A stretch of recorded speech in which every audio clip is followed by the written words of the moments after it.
started with 0.2% in February 22. What you say is a low point. We still import more than 30% of our oil from Russia. So it's not a low point.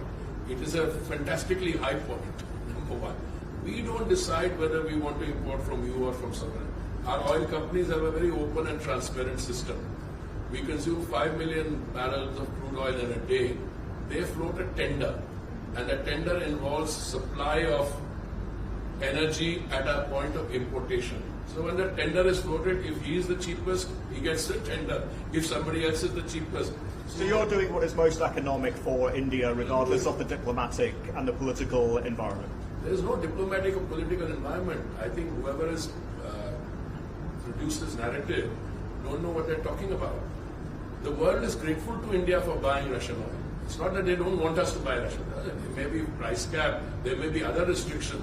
It's like this: if India, instead of buying Russian oil, if we start buying more of the Middle Eastern oil, the oil price will not be at 75 or 76, it will be 150. So that's not how it is. There's no political pressure, there is no diplomatic pressure. In any case, neither Mr. Modi nor his government have the minds wide to feel the pressure. But if I may, Minister, there is a perception in international circles that by doing so, you are essentially funding President Putin's war in Ukraine and funding the war machine. I don't know where you're coming from.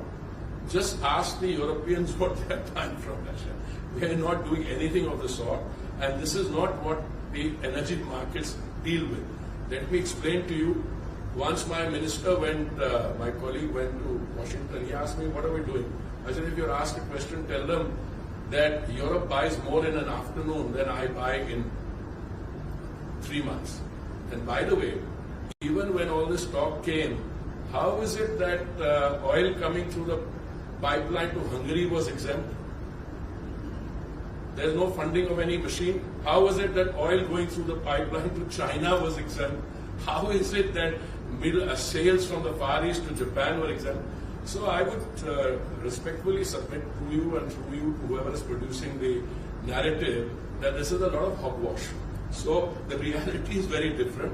There are still people in Europe, other countries buying large amounts of energy in different forms, and I don't want to open that discussion.